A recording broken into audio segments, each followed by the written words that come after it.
أعوذ بالله من الشيطان الرجيم بسم الله الرحمن الرحيم حاميم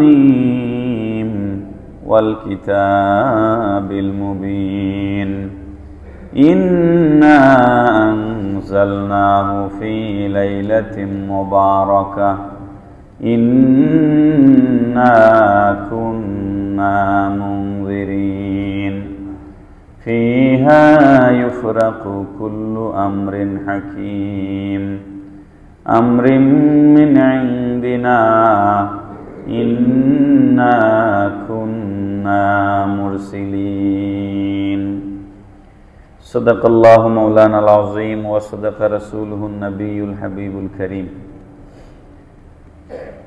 محترم मुअज़्ज़ज़ मुसल्लियान किराम अस्सलामु अलैकुम व रहमतुल्लाहि व बरकातुहू।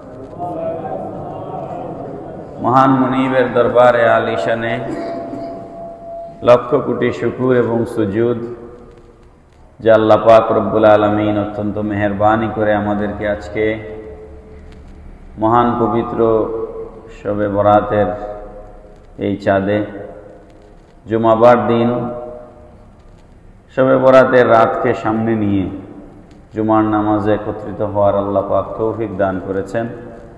মুনিবের আলিশান দরবারে সকলে উচ্চ আওয়াজে পড়ি আলহামদুলিল্লাহ। ইয়া রব্বি লাকাল হামদু কামা ইয়ানবাগি লিজালালি ওয়াজহিকা ওয়া কাদীমি সুলতানিক। সম্মানিত মুসল্লিয়ানে কেরাম, সূরা দুখানের প্রথম 5টি আয়াত আপনাদের সামনে আমি তেলাওয়াত করেছি।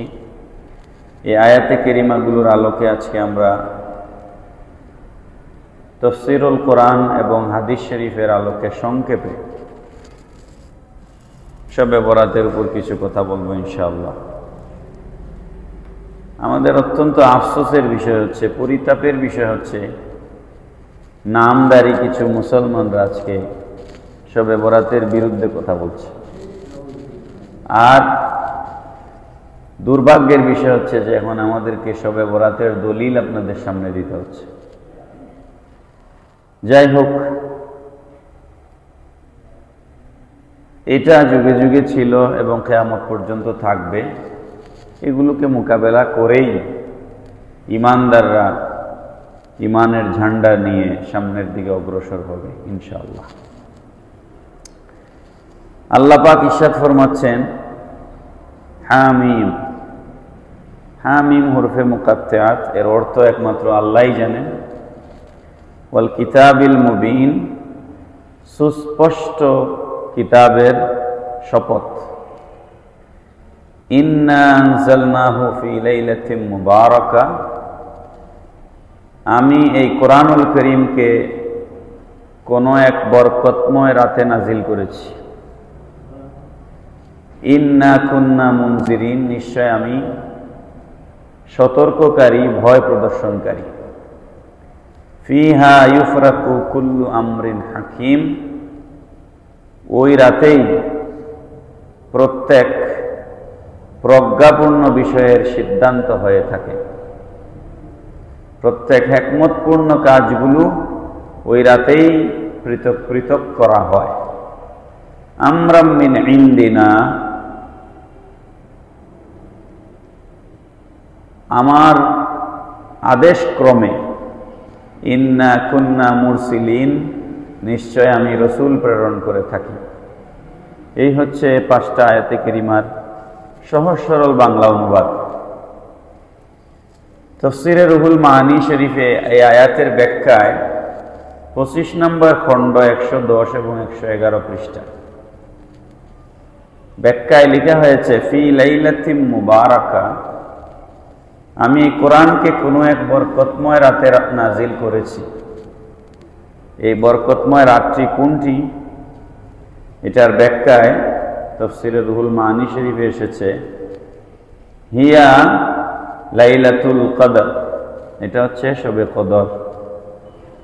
আলা মা রুইয়া আন ইবনে আব্বাস ওয়া কাতাদাতা ওয়া আলাইহি আকসারুল মুফাসসিরিন।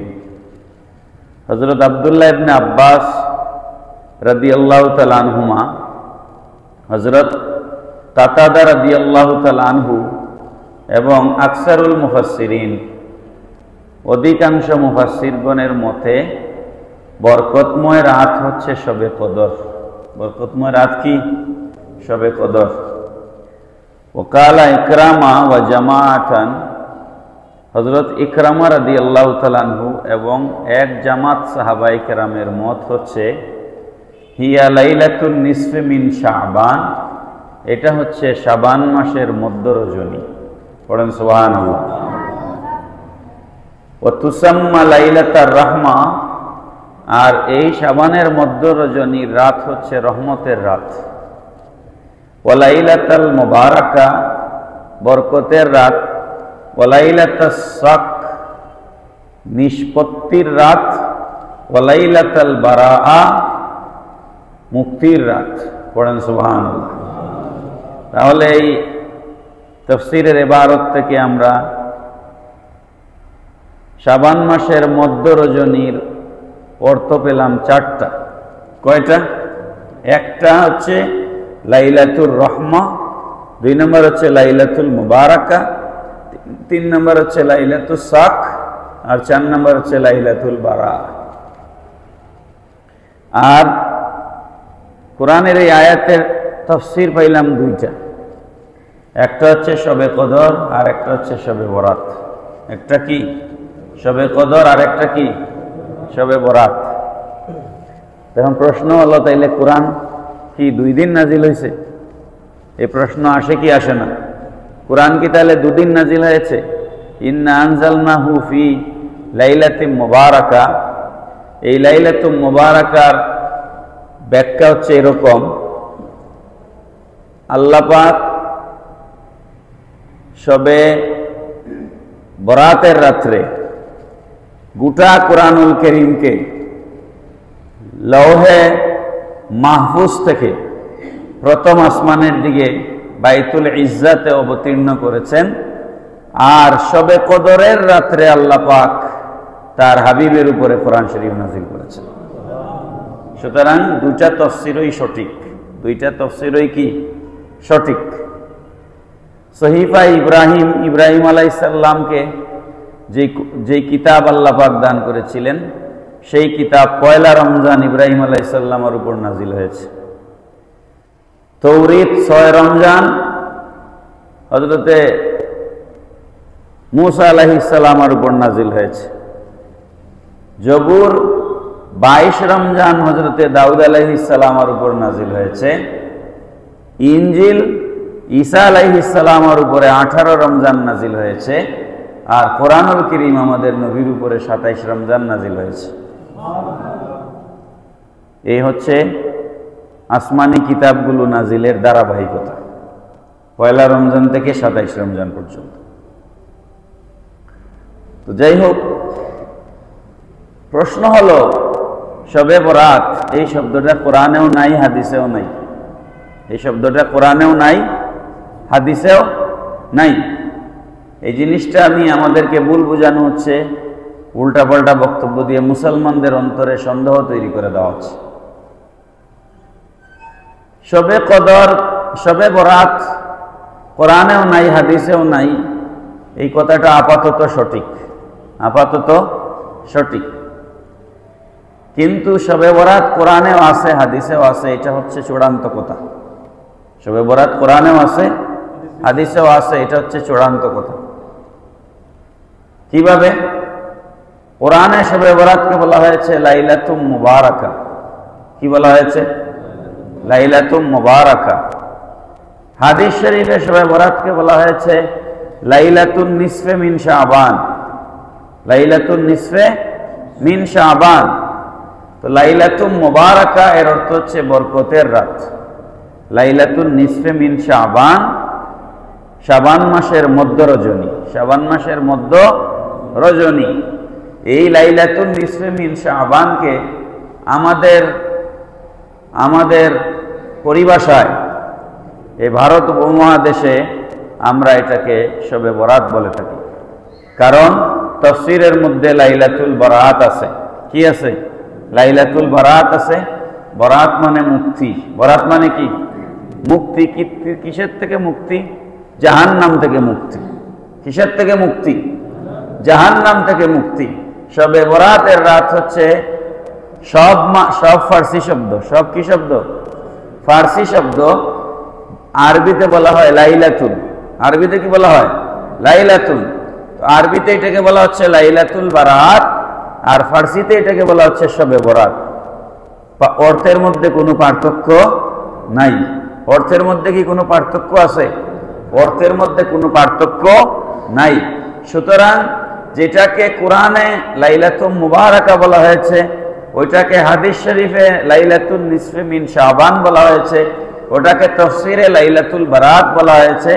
আমাদের আঞ্চলিক ভাষায় আমরা এটাকে শবে বরাত বলে থাকি। কথা কি পরিষ্কার হলো? সুতরাং শবে বরাত কোরআনে নাই, হাদিসে নাই। এই কথা মূর্খতাপূর্ণ কথা, জেহালতপূর্ণ কথা। এটা কোনো আলেমের কথা নয়। কোরআনে নামাজ নাই, কোরআনে আছে সালাত। কোরআনে রোজা নাই, কোরআনে আছে সিয়াম।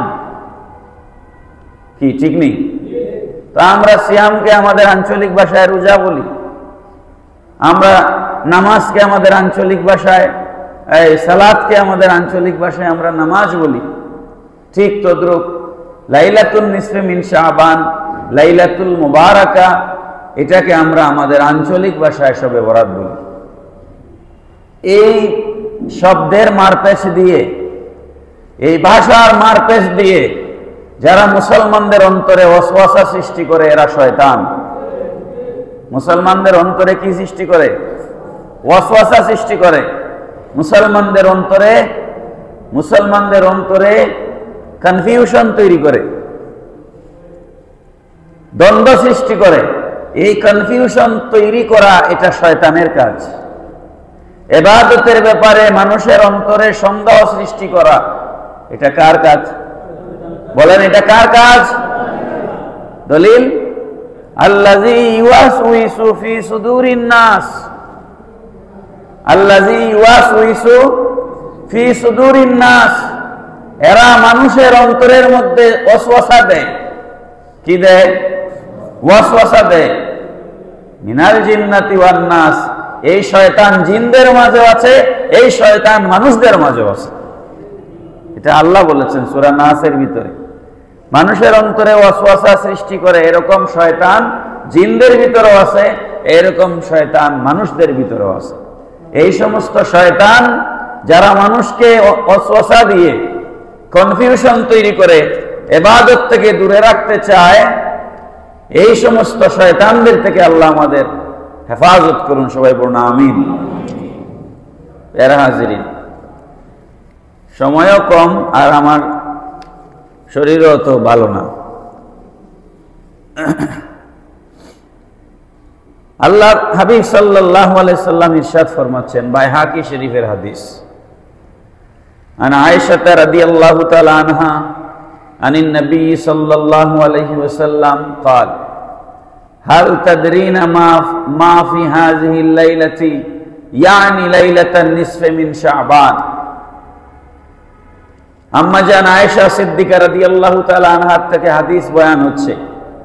তিনি বলছেন, নবী করিম সাল্লাল্লাহু আলাইহি ওয়াসাল্লাম আমাকে প্রশ্ন করলেন, আমাকে জিজ্ঞেস করলেন, তুমি কি জানো আজকের রাতটা কেমন রাত?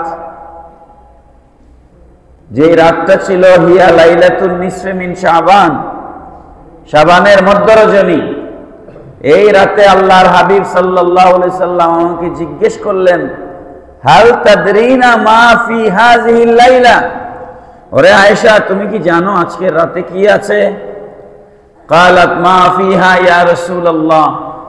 আয়েশা সিদ্দিকা রাদিয়াল্লাহু আনহা পাল্টা নবীজিকে প্রশ্ন করলেন, ইয়া রাসূলুল্লাহ সাল্লাল্লাহু আলাইহি সাল্লাম কি আছে এই রাতে? আম্মা জান আয়েশা পাল্টা প্রশ্ন করলেন নবীজিকে, কি আছে এই রাত্রে? নবীজি বললেন, ফাকালা ফিহা আই ইউকতাবা কুল্লা মাউলুদি বানি আদমা ফি হাযিহি সানা। নবীজি বললেন, আয়েশা আগামী 1 বছর, অর্থাৎ আগামী বছর শবে বরাতের আগ পর্যন্ত কত বাচ্চা জমিনে ভূমিষ্ঠ হবে তাদের তালিকা আজকে রাত্রে লেখা হবে। বড় করে বলেন না সুবহানাল্লাহ। তার মানে কোন নিঃসন্তান যদি চাওয়ার মতো আল্লাহর কাছে চাইতে পারে, তাহলে এ রাত্রে তার ভাগ্যেও একটা সন্তান আল্লাহ লিখে দিতে পারেন। পারেন কি পারেন না? ওয়া ইয়াকতুবা কুল্লু হালিকিম মিন বানি আদম ফি হাযিহি সানা, আর আগামী 1 বছর কারা ইন্তেকাল করবে, ওফাত প্রাপ্ত হবে, দুনিয়া ছেড়ে বিদায় হবে, তাদের তালিকাও আজকের রাত্রে লিপিবদ্ধ করা হবে। পড়েন সুবহানাল্লাহ। ওয়া ফিহা তুরফাউ আমালুহুম, আর এই রাত্রে তোমাদের 1 বছরের বার্ষিক প্রতিবেদন, আমলনামার বার্ষিক রিপোর্ট আল্লাহর কাছে উপস্থাপন করা হবে। বড় করে বলেন না সুবহানাল্লাহ। আপনার রিপোর্ট পেশ করা হচ্ছে আল্লাহর কাছে, আপনার আমলনামা যাচ্ছে আল্লাহর কাছে, আর আপনি ঘুমায় থাকলেন। এটা কি কোনো সচেতন মানুষের কাজ হতে পারে যে আপনার রিপোর্ট এই মুহূর্তে আল্লাহর কাছে উপস্থাপন হচ্ছে? আপনি মিয়া একটা ভিসা ইন্টারভিউতে গেলে আগের রাত্রে থেকে ঘুমান না, একটা IELTS পরীক্ষা দিতে গেলে ঘুমান না, পড়তে পড়তে মাথা নষ্ট করে ফেলেন। ভিসা ইন্টারভিউ দিতে গেলে কি পোশাক পরে যাবেন, কি কথা বলবেন, কি প্রশ্ন করলে কি উত্তর দিবেন, আপনার ঘুম আসে না। আর আপনার 1 বছরের আমলনামা আল্লাহর কাছে পেশ করা হচ্ছে, আপনি ঘুমায় আছেন। আপনার মতো বেয়াদব এই জমিনে আর একটা আছে নাকি? তো বেয়াদব যারা শবে বরাতের বিরুদ্ধে কথা বলে, এরা কি বেয়াদব? শবে বরাতের বিরুদ্ধে কোন আদবওয়ালা আল্লাহর বান্দা কথা বলতে পারে না। ওয়াফিহা তুনজালু আরযাকাহুম, আর এই রাত্রে আল্লাহ পাক রব্বুল আলামিন তার বান্দাদের জন্য কে কি রিজিক পাবে, আগামী 1 বছরের রিজিক আল্লাহ লিপিবদ্ধ করে। আপনার জন্য ইউনিয়ন অফিসে রিলিফ বন্টন হচ্ছে, আর আপনি ঘরে ঘুমাই থাকলেন, তো চেয়ারম্যান সাহেব কি রিলিফ আপনার ঘরে আনিয়ে দিবেনি? বলেন দিবে? আপনি তো লাইনে দাঁড়াইতে হবে, লাইনে দাঁড়াইলেই না আপনি কেবল পাবেন। সুতরাং আগামী 1 বছরের রিজিক দেওয়া হবে আপনাকে, সেটা চাইতে হবে আজকের রাতে, চাইতে হবে। না চাইলে মা তার সন্তানকেও খাওয়ায় না, কান্নাকাটি না করলে। কথা ঠিক না বেটি? এই জন্য আমাদেরকে চাইতে হবে। আল্লাহ পাক আগামী 1 বছরের রিজিক দিবেন। কত মানুষ অভাবী, আল্লাহর কাছে চান, আল্লাহ আপনার রিজিক দিবে, আপনার ভাগ্য তকদির খুলে দিবে। আল্লাহ পাক আমাদেরকে কবুল করুন, সবাই পড়ি আমিন। মুহতারাম হাজিরিন, সময় খুবই কম। মিশকাত শরীফে কিতাবুস সালাত এই হাদিসটা এসেছে। নবী পাক সাল্লাল্লাহু আলাইহি সাল্লাম ইরশাদ ফরমাচ্ছেন, ইন্নাল্লাহা তাআলা লা ইয়াত্তালিউ ফি লাইলাতিন নিসফি মিন শাবান। আল্লাহ পাক রব্বুল আলামিন অর্ধ শাবানের রজনীতে তার বান্দাদের দিকে বিশেষ দয়ার নজর দেন, বিশেষ মনোযোগ দেন। আল্লাহ পাক রব্বুল আলামিন বান্দাদের দিকে শাবান মাসের মধ্য রজনীতে আল্লাহ পাক রব্বুল আলামিন বিশেষ নজর দেন। ফায়াগফিরু লিজামি খালকিহি ইল্লা লিমুশরিকিন আও মুশাহিন। যারা আল্লাহর সাথে শরীক করে, মুশরিক যারা, আর যাদের অন্তরে হিংসা বিদ্বেষ রয়েছে, এক মানুষের প্রতি আর এক মানুষকে হিংসা করে, এই 2 শ্রেণীর মানুষ ছাড়া আল্লাহ রব্বুল আলামিন ওই রাতে যারা আল্লাহর কাছে ক্ষমা প্রার্থনা করে, আল্লাহ সকলকে মাফ করে দেন। সুতরাং ক্ষমা চাওয়ার রাত। কিসের রাত? ক্ষমা চাওয়ার রাত। ক্ষমা চাইতে হবে। নবীজি বলেছেন, ইযা কানাত লাইলাতুন নিসফি মিন শাবান, হে আমার উম্মতেরা, তোমরা যখন শাবান মাসের মধ্য রজনী পেয়ে যাও, অর্থাৎ শবে বরাত পেয়ে যাও, ফাকুমু লাইলাহা, রাত জেগে তোমরা ইবাদত বন্দেগী করো। এটা ঘুমের রাত নয়, এটা ইবাদতের রাত। নবীজি বলছেন, ফাকুমু লাইলাহা, তোমরা রাত জেগে ইবাদত করো।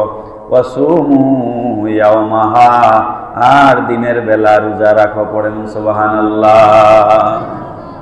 তাহলে শবে বরাতের আমল কি? আমরা সারা রাত ইবাদত করব, আর দিনের বেলা কি করব? রোজা রাখবো। সারা রাত ইবাদত করব, দিনের বেলা রোজা রাখবো। ফাইন্নাল্লাহ তাআলা ইয়ানজিলু ফিহা লিগুরুবিশ শামসি ইলাস সামাঈদ দুনিয়া।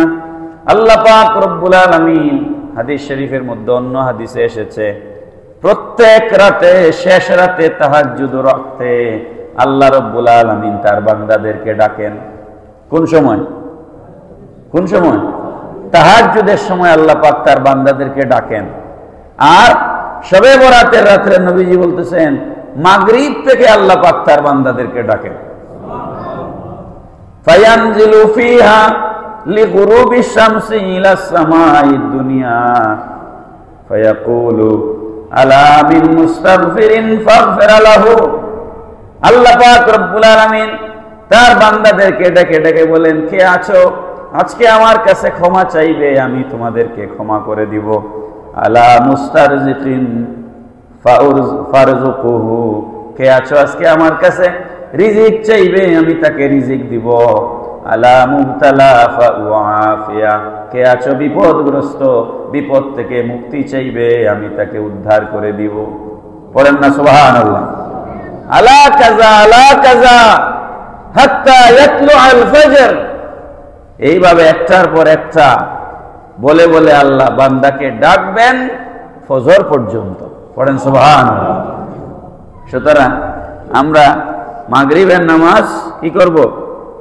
জামাতের সাথে আদায় করে মাগরিব থেকে, আমাদের মাগরিবের পরেই আপনারা যেটা করবেন, মাগরিবের পরেই আপনারা আওয়াবিনের নামাজ আদায় করবেন। কি করবেন? মাগরিবের পরেই আওয়াবিনের নামাজ আদায় করবেন। আওয়াবিনের নামাজ পড়ে একটু চা নাস্তা খেয়ে এশার নামাজে জামাতে চলে আসবেন। এশার নামাজ পড়ে আমাদের রীতি রেওয়াজ অনুযায়ী আমাদের বাংলাদেশের সকল মসজিদেই টুকটাক কিছু বয়ান হয়। বয়ানের পরে দোয়া, জিকির, আজকার, মিলাদ, মুনাজাত।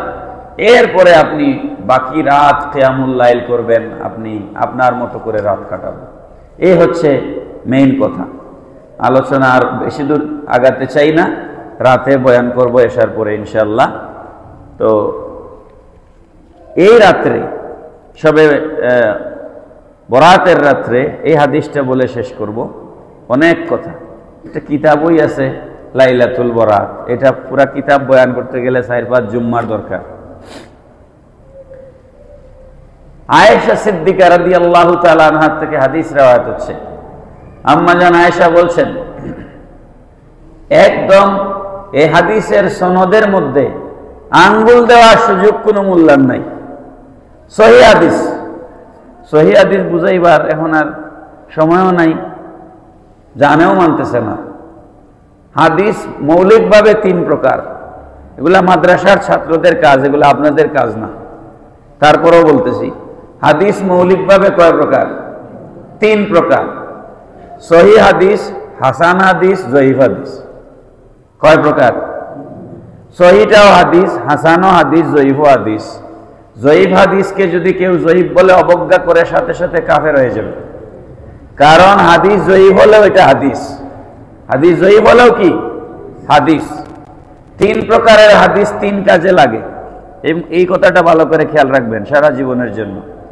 হাদিস তো হাদিস হইতো, আবার প্রকার কেন? প্রকারের কারণ আছে। প্রকারের কি আছে? কারণ আছে। সহিহ হাদিস দিয়ে আকীদা প্রমাণ হয়। সহিহ হাদিস দিয়ে কি প্রমাণ হয়? আকীদা প্রমাণ হয়। যেমন আল্লাহ সম্পর্কে আকীদা, রসুল সম্পর্কে আকীদা, বেহেশত সম্পর্কে আকীদা, দুজক সম্পর্কে আকীদা, আখিরাত সম্পর্কে আকীদা, বিশ্বাস, এগুলো সহিহ হাদিস দ্বারা প্রমাণ হয়। কি দ্বারা প্রমাণ হয়? সহিহ হাদিস দ্বারা প্রমাণ হয়। হাসান হাদিস, হাসানের বাংলা অর্থ হচ্ছে সুন্দর, উত্তম। আর সহিহ মানে বিশুদ্ধ। সহিহ মানে কি? বিশুদ্ধ। একটা কথা আগে খেয়াল করেন, হাদিস শব্দের বাংলা অর্থ হচ্ছে কথা। হাদিস শব্দের বাংলা অর্থ কি? কথা। কার কথা? নবীজির কথা। বলেন কার কথা? তার মানে নবীজির কথাকে হাদিস বলা হয়। নবীজির কথা নবীজির থেকে আমি পর্যন্ত আপনি পর্যন্ত পৌঁছাইতে মাধ্যম লাগছে না? বলেন চ্যানেলে আসছেনি? ওই মাধ্যমের মধ্যে আমরা যেখানে যারা আছি সব মানুষের আমানতদারি, বিশ্বস্ততা, সততা সব মানুষের এক সমান নেই। বলেন এক সমান নেই।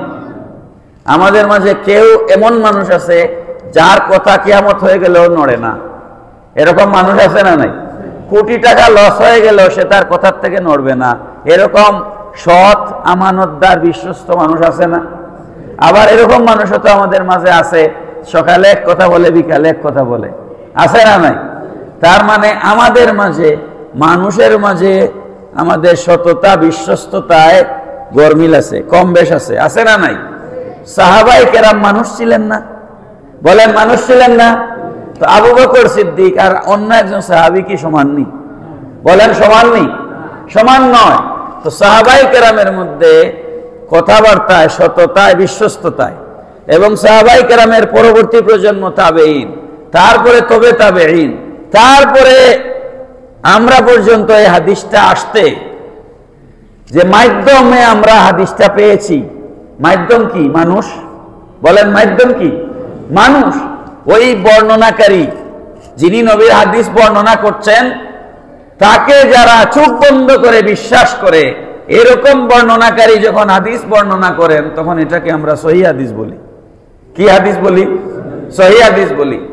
বর্ণনাকারী যদি ওই সহিহ হাদিসের বর্ণনাকারীর পর্যায়ে না হয়ে মধ্যম মানের হন, তাইলে ওই হাদিসকে আমরা হাসান হাদিস বলি। আর বর্ণনাকারীর মধ্যে যদি একটু লড়র বড়র থাকে, হ্যাঁ, মাঝে মাঝে কথা এদিক সেদিক করে ফেলে, এরকম কোন বর্ণনাকারী যদি হয় তাইলে ওই হাদিসকে আমরা জয়ীফ হাদিস বলি। কি বলি?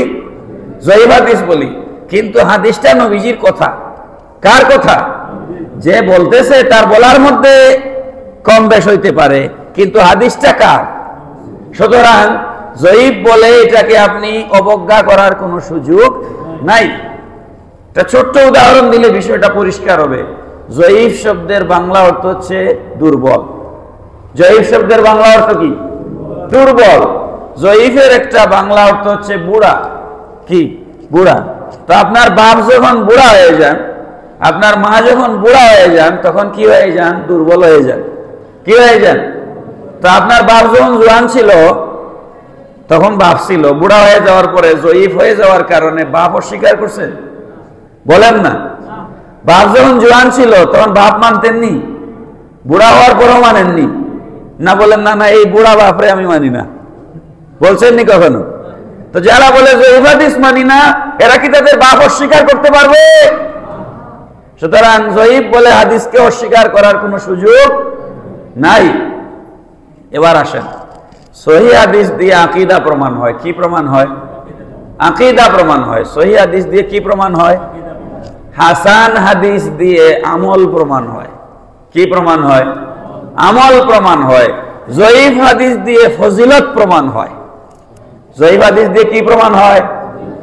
তো ফজিলতের যত হাদিস আছে, ফজিলতের এগুলা জয়ীফ হাদিস। কি হাদিস?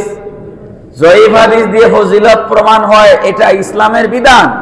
সুতরাং কেউ যদি বলে আমি জয়ীফ হাদিস মানি না, সে ইসলামের বিধান অস্বীকার করলো। কথা কোন ঠিক না বেটি? সহিহ হাদিস ও হাদিস, হাসান হাদিস ও হাদিস, জয়ীফ হাদিস ও হাদিস, কোনটা কোন জায়গায় মানতে হবে এটা তো জানতে হবে। সুতরাং আমল প্রমাণের জন্য সহিহ হাদিস লাগে না, আমল প্রমাণের জন্য হাসান হাদিস যথেষ্ট, ফজিলত প্রমাণের জন্য জয়ীফ হাদিস যথেষ্ট। সুতরাং হাদিস জয়ীফ বলে যদি কেউ শবে বরাতকে অস্বীকার করে, তার ঈমান নাই। এই জিনিসগুলো আপনাদেরকে বুঝতে হবে। হাদিসই বুঝে না, হে হইছে আহলে হাদিস। হাদিসই বুঝে না, তার দলের নাম আহলে হাদিস। বন্ড, মিথ্যাবাদী, কথায় আর কাজে মিল নাই। দলের নাম আহলে হাদিস, অথচ হাদিসের প্রকারই জানে না। কথা কোন ঠিক না বেটি? তো যাক, শেষ করি এই হাদিসটা বলে। নবীজি আম্মা জান আয়েশা বলছেন, ফাকাতু রাসূলুল্লাহ সাল্লাল্লাহু আলাইহি সাল্লাম লাইলাতান ফাইজা হুয়া বিল বাকি। হযরত আয়েশা বলছেন, আমি এক রাতে আমার রাসূলকে বিছানার থেকে হারিয়ে ফেললাম। ওই রাত্রে নবীজি আম্মা জান আয়েশা সিদ্দিকা রাদিয়াল্লাহু আনহার ঘরে থাকার কথা। নবীজি একাধিক স্ত্রীর ঘরে পালাক্রমে থাকতেন, এটা নির্ধারিত ছিল। শনিবারে অমুকের ঘরে, রবিবারে অমুকের ঘরে, এইভাবে নির্ধারিত ছিল। তো নির্ধারিত দিবসে নবীজি আম্মা জান আয়েশার ঘরে নাই। তো আম্মা জান আয়েশা বলছেন, আমি খুঁজতে বের হয়ে গেলাম, ঘর থেকে খুঁজতে বের হয়ে গেলাম। বের হয়ে আমি ঘর থেকে বের হয়ে তাকায়া দেখি, আপনারা যারা হজে গেছেন তো জানেন, রওজা শরীফের বাম পাশে উঠানের পরেই তো জান্নাতুল বাকি শরীফ। তো আম্মা জান বলছেন, আমি বের হয়ে দেখি নবীজি জান্নাতুল বাকি শরীফে কবর জিয়ারত করতেছেন। আমি গিয়ে পেছনে কোনো সাউন্ড না করে, আওয়াজ না করে পেছনে দাঁড়ায় গেলাম। পেছনে কি করলাম? দাঁড়িয়ে গেলাম। নবীজি আমার উপস্থিতি টের পাইলেন। টের পায়া জিয়ারত শেষ করে নবীজি বলছেন, আকুনতু তাখাফিনা আইয়াহিফাল্লাহু আলাইকে ওয়া রাসূলুহু। রে আয়েশা, তুমি কি মনে করেছো আল্লাহ এবং আল্লাহর রাসূল তোমার হক নষ্ট করবেন? বলেন না সুবহানাল্লাহ। কথাটা ভালো করে খেয়াল করেন। আজকে আয়েশার হক ছিল নবীজির উপরে, নবীজি আম্মা জান আয়েশার ঘরে থাকবেন। এটা হচ্ছে আম্মা জান আয়েশার নবীজির উপরে আজকের রাতের হক। তো নবীজি বলছেন, তুমি কি এটা মনে করো আল্লাহ এবং রাসূল তোমার হক নষ্ট করবেন? তার মানে নবী তার বিবির ঘরে থাকা না থাকা এটাও আল্লাহর হকের সাথে সম্পর্কিত। বলেন না সুবহানাল্লাহ। তখন আম্মা জান আয়েশা বলছেন, ইন্নী জানান্তু আন্নাকা আতাইতা বাদা নিসাইক। আমি মনে করেছিলাম আপনি অন্য কোনো বিবির ঘরে চলে গেছেন। আমি মনে করেছিলাম আপনি সম্ভবত অন্য কোনো বিবির ঘরে চলে গেছেন। নবীজি তখন বলছেন, ফাকালা ইন্নাল্লাহা তাআলা ইয়ানজিলু লাইলাতান নিসফি মিন শাবান ইলা সামাইদ দুনিয়া। ওরে আয়েশা, আমি আজকে ঘর ছেড়ে জান্নাতুল বাকিতে এসে কবর জিয়ারত কেন করছি তুমি জানো? এই কারণে করছি, এটা এমন এক রাত, নিসফে শাবানের রাত, শবে বরাতের রাত। এই রাতে আল্লাহ পাক প্রথম আসমান অর্থাৎ জগৎবাসীর দিকে আল্লাহ পাক রহমতের নজর দেন। ফায়াগফিরু লিআকসারি মিন আদাদি শাহরি গানামি কালবিন। বনু কলবের ছাগলের গায়ে যেই পরিমাণ পশম আছে, আরবে বনু কলব গোত্রের তাদের পেশা ছিল ছাগল লালন পালন করা, হাজার হাজার ছাগল। আচ্ছা বলেন, ছাগলের গায়ের পশম কি গোনা যায়? গোনা যায় না। এই হাদিসের অর্থ হচ্ছে অগণিত, অসংখ্য আল্লাহ পাক তার বান্দা বান্দীদেরকে আজকে রাত্রে মাফ করে দিবে। তো ঘুমাই থাকেন কি আজকে রাত্রে নাকি? কি করব আমরা? ঘুমাই থাকবো? লামাজাবিদের ফতোয়ার উপরে থুতু মারি। বলেন, লামাজাবিদের ফতোয়ার উপরে জুতা মারি। রাজি আছেন? রাজি আছেন? শবে বরাতের বিরোধীদের ফতোয়ার উপরে জুতা মারি। আসো, কোন মোল্লা থাকলে আসো। শবে বরাত নাই, আয়। তোর বাপের ক্ষমতা থাকলে আয়। শবে বরাত নাই, কিতাব নিয়ে আয়। মানুষের বেঈমান বানাইতেছে, ইবাদত থেকে মানুষকে দূরে সরাইতেছে। আল্লাহ এদের থেকে আমাদের ঈমানকে হেফাজত করুন। সবাই পড়ি আমিন। কবর জিয়ারত করবেন তো? নবীজি করছেন না? বলেন, নবীজি করছেন কিনা? হাদিস দিলাম তো বাবা, হাদিস শরীফ দিলাম, বুখারী শরীফের হাদিস, যে হাদিস আপনাদের সামনে এখন শোনাইলাম। সুতরাং কবর জিয়ারত করবেন, মা বাবার কবর জিয়ারত করবেন, গিয়ে করবেন। সিলেট থেকে বসে না, যাইতে পারেন নাই, যখন সুযোগ পাবেন তখন যাবেন। এটা এখন আর একটা 18-19 বাজে গেছে, এখন আর সেদিকে যাচ্ছি না। কবরের পাড়ে কেন যাইতে হয় এটা ওয়াজ করব, এখন আর না। ঘরে বসে দোয়া করা আর কবরের পাড়ে যাওয়া এক জিনিস নয়। কবরের পাড়ে গিয়ে দোয়া করবেন, মায়ের কবরের পাড়ে দাঁড়াবেন, বাবার কবরের পাড়ে দাঁড়াবেন, চোখের পানি ছেড়ে দিবেন, ইয়াসিন তেলাওয়াত করবেন, সূরা ইখলাস তেলাওয়াত করবেন, চোখের পানি ছেড়ে দিবেন। রব্বির হামহুমা কামা রব্বায়ানি সগীরা বলে দোয়া করবেন। আপনার চোখের পানির উসিলায় আল্লাহ, আপনার মা যদি জাহান্নামী হয়ে যায়, বাবা যদি দুজখী হয়ে যায়, আল্লাহ পাক আপনার মা বাবাকে মাফ করে দিবে। আজকে যাইতে পারেন নাই, আরেকদিন যাবেন, কিন্তু জিয়ারত করতে হবে। মা বাবার কবর জিয়ারত করবেন। আমাদের এশার পরে আমাদের এখানে বয়ান হবে ইনশাআল্লাহ, আপনারা সবাই আসবেন। আর বহর পশ্চিম জামে